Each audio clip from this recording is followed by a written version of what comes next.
Hello, नमस्ते। मैं हूँ डाइटिशियन शीतल और स्वागत है आपका मेरे चैनल पोषण में, Poshan that cures and heals teenager series की इस फोर्थ वीडियो में आज हम बात करने जा रहे हैं बहुत ही कॉमन हार्मोनल डिसऑर्डर जो है पीसीओडी और पीसीओएस। ये दोनों ही टर्म्स इंटरचेंजेबली यूज किए जाते हैं, लेकिन इनमें कुछ डिफरेंसेस और कुछ सिमिलैरिटीज होती हैं। आज मैं आपको बताती हूँ कि वो क्या सिमिलैरिटीज या क्या डिफरेंसेस हैं।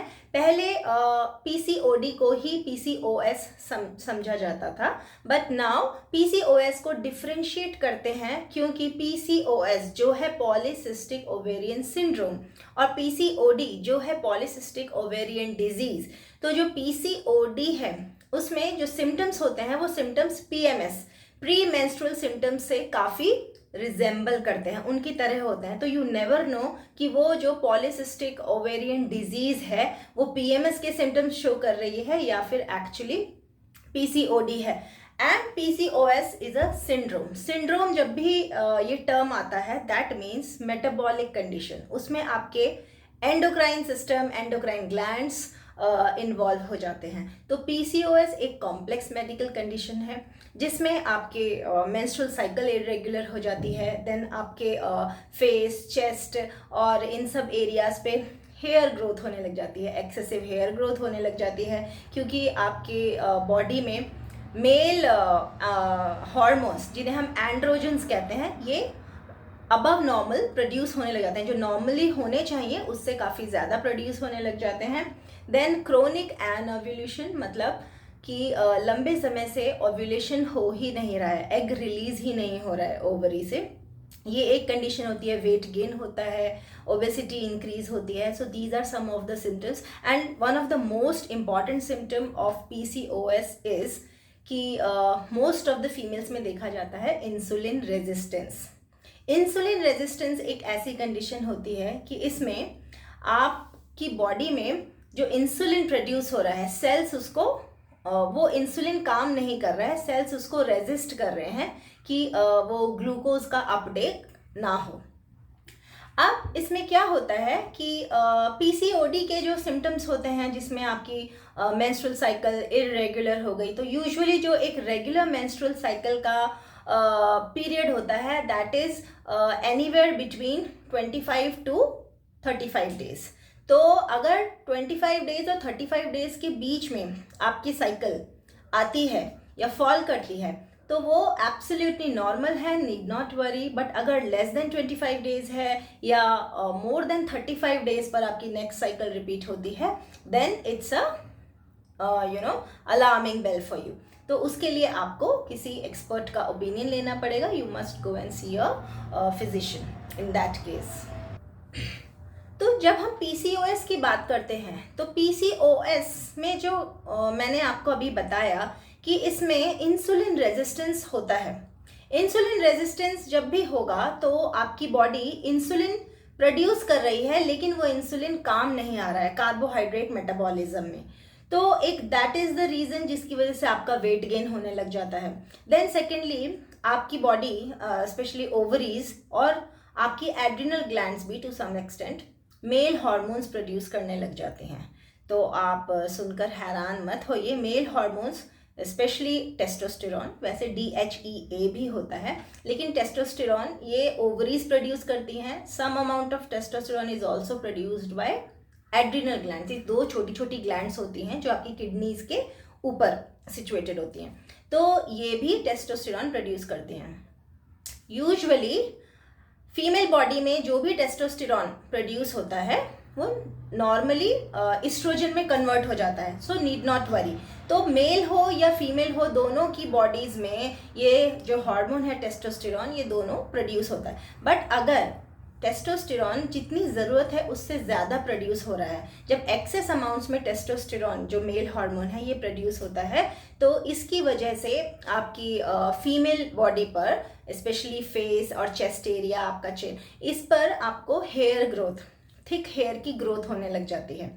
तो वो आपका हार्मोन्स की वजह से होता है। फिर आपका वेट गेन होने लग जाता है, इंसुलिन रेजिस्टेंस की हमने बात करी। So all this is related to your endocrine system. वो आपके एंडोक्राइन सिस्टम से रिलेटेड है जिसमें आपके हार्मोन्स का रोल आ जाता है।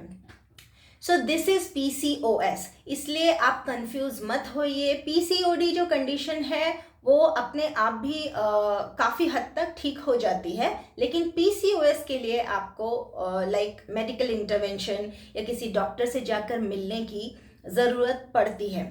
और आपको ज़रूर जाना चाहिए अगर आप इन सिम्टम्स से जूझ रहे हैं कि साइकिल भी इरेगुलर हो रही है, वेट गेन भी हो रहा है, फेशियल हेयर भी आ रहे हैं, मूड स्विंग्स भी हो रहे हैं, क्रोनिक एनवल्यूशन चल रहा है। तो इन सब चीज़ों से अगर आप गुजर रहे हैं तो you must go and see a doctor, specially gynaecologist से मिलिए जाकर, और एक्सपर्ट ओपिनियन लेने में कोई बुराई नहीं है। देन आता है आपका रिस्क इन्वॉल्व इन PCOS।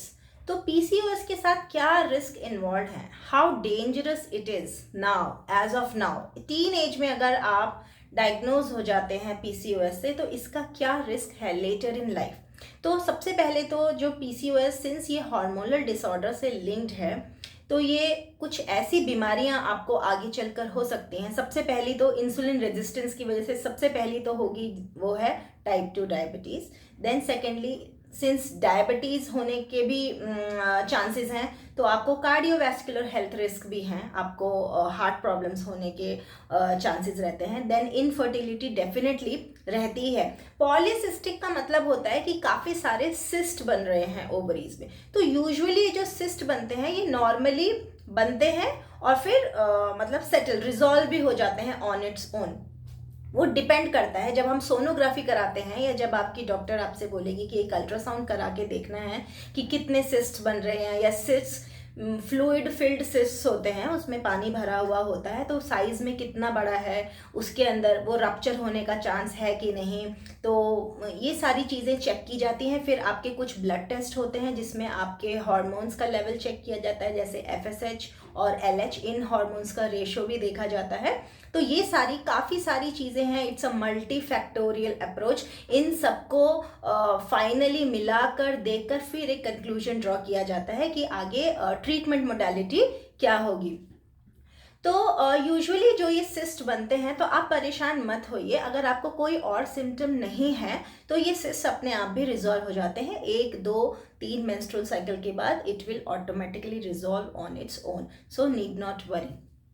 लेकिन आपको ये रूल आउट करवाना होगा, ये फिगर आउट करना होगा, डॉक्टर की कंसल्टेशन के बाद ही आपको पता चलेगा कि whether you are actually suffering from PCOS और नॉट, क्योंकि फिर लेटर इनफर्टिलिटी इश्यूज होते हैं। कुछ लोगों को होते हैं, कुछ लोग जो PCOD से सफ़र कर रहे हैं they are able to conceive naturally also.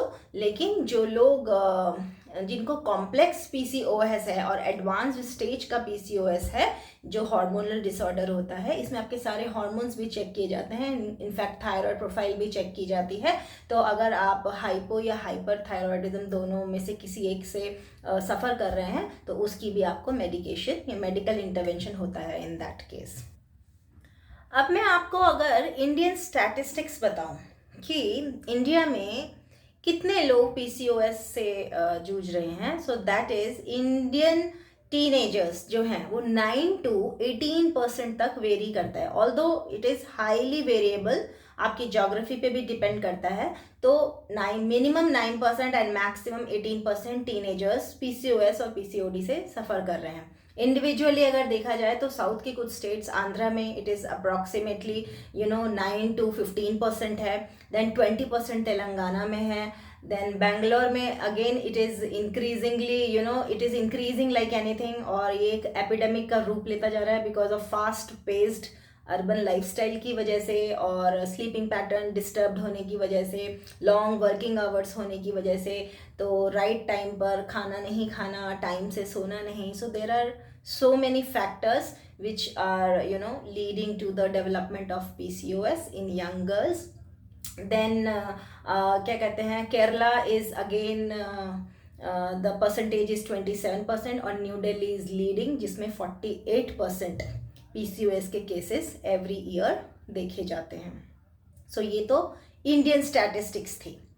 So since PCOS आगे चल के काफ़ी प्रॉब्लमैटिक हो सकता है, इसलिए इसको ट्रीट करना, timely diagnosis and the treatment is the key. तो अगर ये मैनेज हो जाता है टाइमली तो आप आगे आने वाली हेल्थ प्रॉब्लम्स को अवॉइड कर सकते हैं और उनको दूर भी कर सकते हैं। अब इसका मैनेजमेंट देखते हैं कि इसका ट्रीटमेंट या मैनेजमेंट क्या होता है। तो एक तो इसमें मेडिकल इंटरवेंशन होना ही चाहिए, तो आपको एक एक्सपर्ट ओपिनियन लेना ही पड़ेगा। Your doctor will write certain tests, blood test लिखेगी, एक सोनोग्राफी लिखेगी और फिर कंक्लूजन में आपको बताएगी कि क्या करना है। देन सेकेंडली इसका अगर मैं आपसे बात करूँ डाइटरी इंटरवेंशन क्या होना चाहिए या न्यूट्रिशनल इंटरवेंशन क्या होना चाहिए। So again diet here plays a very important role in the management of PCOS। How? जब आपकी डाइट न्यूट्रिशियस होगी तो आपके हार्मोन्स ऑटोमेटिकली बैलेंस होने लग जाएंगे। न्यूट्रिशियस डाइट का मतलब क्या होता है? न्यूट्रिशियस डाइट का मतलब होता है कि एक तो बैलेंस्ड डाइट लेना, मतलब आपको less of outside food. Outside food अगर आप वंस इन अ वीक भी खा रहे हैं दैट्स अ लॉट, वो काफ़ी ज़्यादा है उसकी फ्रीक्वेंसी। अगर 4 टाइम्स अ मंथ है so it's a lot and आपको वो अवॉइड करनी है। बाहर का खाना नहीं खाना है, घर का बना हुआ ही खाना खाना है। And you have to include more of fruits and vegetables first of all, because high fibre diet होनी चाहिए। और याद रखिए कि जब भी डाइट आपकी हाई फाइबर होगी तो वाटर का जो इनटेक होना चाहिए वो डबल हो जाना चाहिए, क्योंकि फाइबर कहीं ना कहीं कॉन्स्टिपेशन को रिलीव करता है, तो वो कॉन्स्टिपेशन को प्रमोट भी करता है इन मैनी इंडिविजुअल्स। तो ये देखा गया है, इट्स प्रूवन ऑल्सो। इसलिए जब भी आप हाई फाइबर डाइट ले रहे हैं तो increase your water intake. And secondly fruits and vegetables तो होने ही चाहिए। कार्बोहाइड्रेट्स की जब हम बात करते हैं, जब अपना स्टेपल खाते हैं, तो क्या होता है कि इंडियन माइंडसेट है कि रोटी चावल जो भी हम खा रहे हैं, जो हमारा स्टेपल है, वो हमारी प्लेट में 60, 70, 80% वो होता है और रेस्ट 20-30% में आपका कोई प्रोटीन सोर्स या साथ में अगर सैलड है या कुछ और है तो अकम्पनीमेंट्स जो होती हैं वो होते हैं।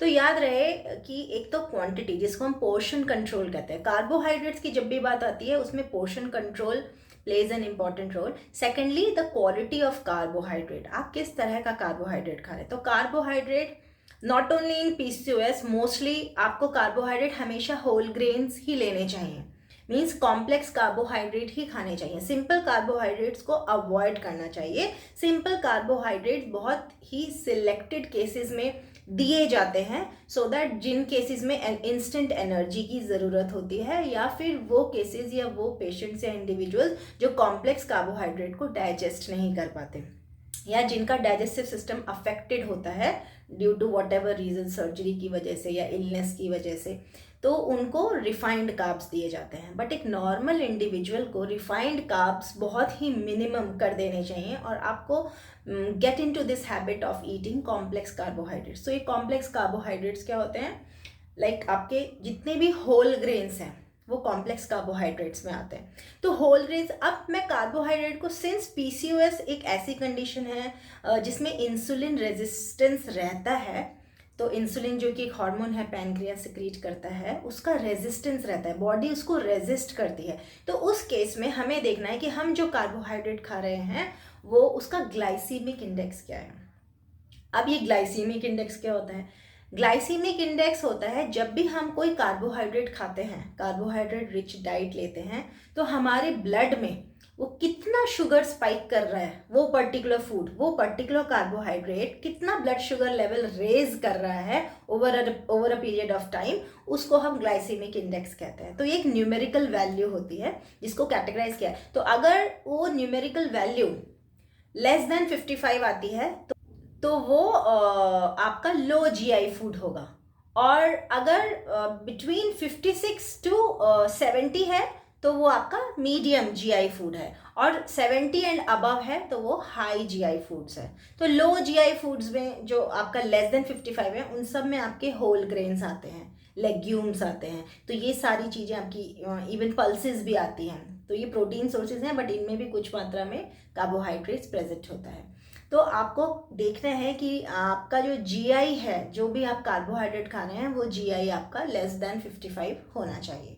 और हाई जीआई फूड्स होते हैं जो कि 70 एंड अबव, सारे रिफाइंड कार्बोहाइड्रेट, आपका मैदा, इवन सूजी, आपका पोहा, ये सब आपके हाई जीआई में आते हैं। आपके पोटैटोज, जितने भी स्टार्ची वेजिटेबल्स हैं, स्टार्ची वेजिटेबल्स भी सारे हाई जीआई फूड्स में आती हैं। एंड जितनी भी नॉन स्टार्ची वेजिटेबल्स हैं जो अबव द ग्राउंड होती हैं, जिनमें वाटर कंटेंट ज़्यादा होता है, वो सब आपके लो जीआई फूड्स में आते हैं।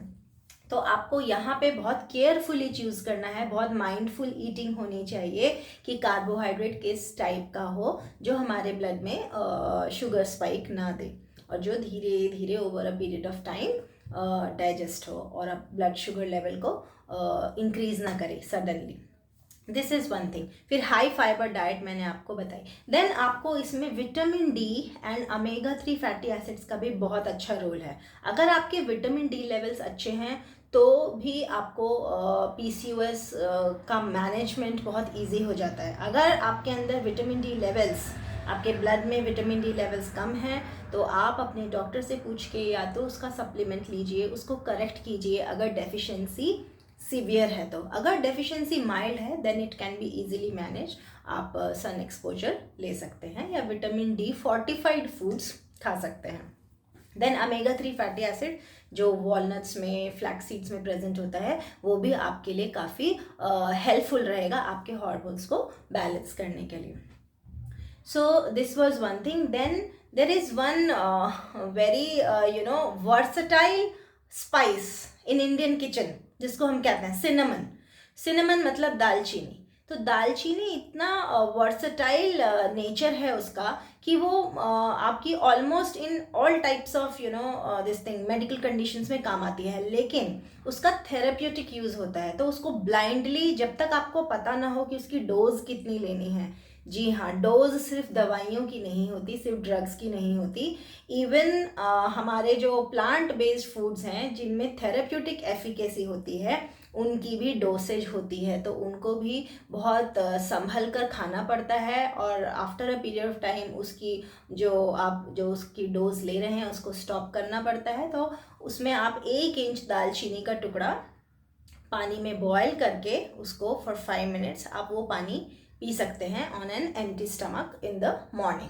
तो आप इसको लाइक फर्स्ट 11 डेज कंटिन्यू कीजिए, फिर नेक्स्ट 21 डेज तक कंटिन्यू कीजिए, और उसके बाद आप उसको स्टॉप कर सकते हैं। तो यू हैव टू सी कि अगर आपको उससे कुछ फ़र्क पड़ रहा है। तो सिनेमन भी एक बहुत अच्छा स्पाइस है जो ऑल इंडियन किचन में अवेलेबल होता है। तो ये भी आपके हार्मोन्स को बहुत अच्छी तरीके से बैलेंस करता है। So this is one thing. Then आते हैं आपके हेल्दी फैट्स। हेल्दी फैट्स में आते हैं आपके nuts, oil seeds, fatty fish, avocado, omega 3 fatty acids भी इसी में ही आते हैं। तो जो हेल्दी फैट्स होते हैं उसमें आपका सैचुरेटेड फैट नहीं होना चाहिए, और ट्रांस फैट तो बिल्कुल नहीं होना चाहिए। ट्रांस फैट को तो बिल्कुल कट डाउन कर दीजिए। तो हेल्दी फैट्स अगर आप कंज्यूम करेंगे तो ये आपके इन्फ्लेमेशन को कम करता है। तो सिंस पीसीओएस की जो कंडीशन होती है, इसमें एक क्रोनिक इन्फ्लेमेशन बना रहता है, एक लो ग्रेड का इन्फ्लेमेशन एग्जिस्ट करता है आपकी बॉडी में, काफ़ी लंबे समय से चल रहा है। तो उसी क्रोनिक इन्फ्लेमेशन की वजह से ये सारी परेशानियां हो रही हैं। तो अगर आप हेल्दी फैट्स लेते हैं तो धीरे धीरे आपकी बॉडी का इन्फ्लेमेशन भी कम होता जाएगा। देन आपको plant based protein foods include करने हैं, नट्स इंक्लूड करने हैं काफ़ी सारे। देन पल्सेस, आपको जितनी दालें हैं वो सब खानी है सोख करके। अगर होल दाल है, मतलब एक पूरी साबुत दाल है, तो वो आप कम से कम 2 to 3 आवर्स सोक करिए, और सोक करने के बाद ही आप उसको कुक करके देन खाइए। क्योंकि अगर आप उसको सोक नहीं करेंगे तो फर्स्ट ऑफ ऑल उसके एंटी न्यूट्रिएंट्स ख़त्म नहीं होते, बिकॉज पल्सेस में भी कुछ एंटी न्यूट्रिएंट्स होते हैं। तो सोकिंग से एंटी न्यूट्रिएंट्स ख़त्म हो जाते हैं। सेकेंडली उसकी डाइजेस्टिबिलिटी इम्प्रूव हो जाती है। तो आप साबुत दालों को 2 से 3 घंटे एटलीस्ट सोक कीजिए, उसके बाद कुक करिए।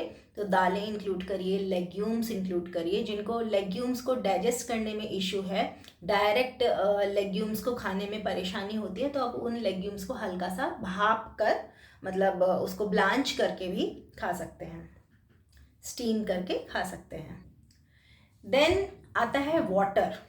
तो अगर जिन टीनेजर्स को बहुत एक्ने और पिंपल्स इसकी शिकायत रहती है, तो आप उस केस में दैट मीन्स आपकी बॉडी में एंड्रोजन्स ज़्यादा प्रोड्यूस हो रहे हैं, मेल हार्मोन्स ज़्यादा प्रोड्यूस हो रहे हैं, तो इन दैट केस आपको अपना पानी का जो इंटेक है, वाटर इंटेक, वो डबल कर देना है। तो डबल कर देना इन द सेंस कि अगर आप सिर्फ 2 ही ग्लास दिन में पी रहे हैं, जैसे ठंडा मौसम है इन वेदर लाइक बैंगलोर, तो हार्डली 2 to 3 ग्लास पानी हो पाता है सुबह से लेके शाम तक। तो अगर आप उतना पी रहे हैं तो उसको डबल करेंगे तो 6 ग्लासेस ही होगा। Even that's not enough. तो आपको एटलीस्ट 8 ग्लासेस पर डे पानी तो पीना ही है, क्योंकि आप जितना पानी पिएंगे आपके बॉडी से टॉक्सिन्स फ्लश आउट होते हैं पानी के साथ। तो आपको वाटर लेवल अपना इंक्रीज करना है। Then include lot of green leafy vegetables. Green leafy vegetables में एक तो एंटीऑक्सीडेंट्स होता है, तो वो आपको अगेन जो एंटीऑक्सीडेंट्स है इन्फ्लेमेशन को फाइट करने में आपकी मदद करेंगे। देन फाइबर डेफिनेटली होता ही है, वो आपके कोलोन को, आपकी गट को अच्छा रखेंगे। तो include lot of green leafy vegetables in the diet. Twice और थ्राइस इन अ वीक तो ग्रीन लीव्स खानी ही है। Then start practising yoga. थोड़ा सा भी योगा अगर आप अपने डेली रूटीन में ऐड करेंगे तो आप उसके मिरियाड बेनिफिट्स देखेंगे। तो सिंस मैं खुद योगा प्रैक्टिस करती हूँ, ऑल्दो मैं रेगुलरली नहीं कर पाती, बट जब भी करती हूँ, उस जिस दिन भी करती हूँ उस दिन पूरा दिन मुझे पता नहीं इतना अपलिफ्टेड फील होता है, इतना मोटिवेटेड फील होता है। I feel energised even though if I don't eat anything, I still feel energised. तो that is the beauty of yoga. तो अगर आप योगा करते हैं, योगा किस तरह का होना चाहिए? First of all, if you are new to yoga, अगर आप बिगिनर हैं, तो पहली बात, हमेशा कहीं किसी को देखकर या फॉलो करके आप इन्फ्लुएंस मत हो जाइए कि मैं भी ये कर सकती हूँ।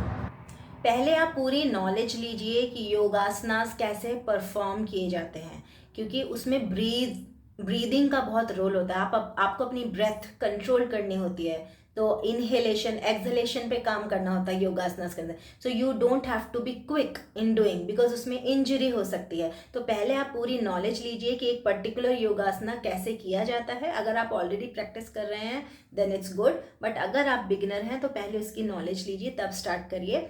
तो वो योगासनास की बात हुई। एंड योगा में सेकंड आता है आपकी ब्रीदिंग टेक्निक्स। तो अगर आप उसमें सबसे सिंपल वाली अनुलोम विलोम भी अगर आप करते हैं, simple breathing technique, deep breathing exercise, जिसमें हम अपनी एक नॉस्ट्रिल को बंद करके दूसरी नॉस्ट्रिल से मतलब इनहेल करते हैं, फिर उस नॉस्ट्रिल को रिलीज करते हैं और उससे एक्सहेल करते हैं। पॉज लेने के बाद 2-3-4 सेकंड जितना आप रोक सकते हैं सांस को अंदर, जितनी देर रोकेंगे उतनी देर ऑक्सीजन डिफ्यूज होगी आपके लंग्स में और कार्बन डाइऑक्साइड बाहर निकलेगी।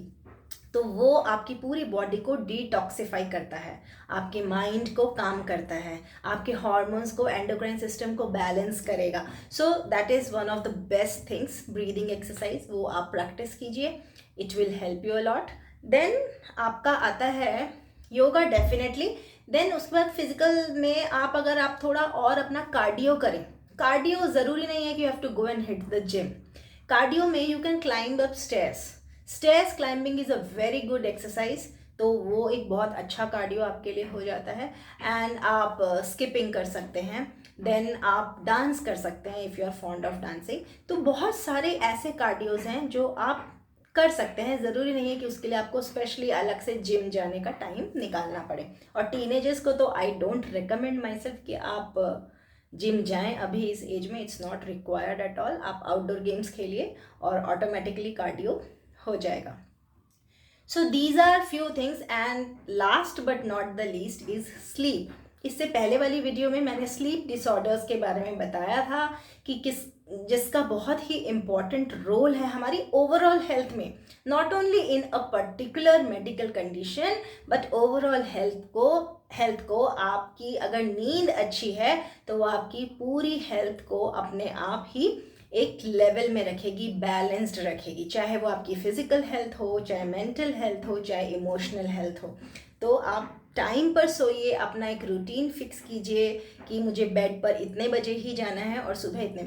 अगर आपकी 7-8 आवर्स की या 8 to 9 आवर्स की स्लीप, वो जो ड्यूरेशन ऑफ स्लीप है वो पूरी हो जाती है, तो ऑटोमेटिकली आपकी आँख उसी टाइम पे डेली खुलेगी। Just get into that habit of going to bed at the same time.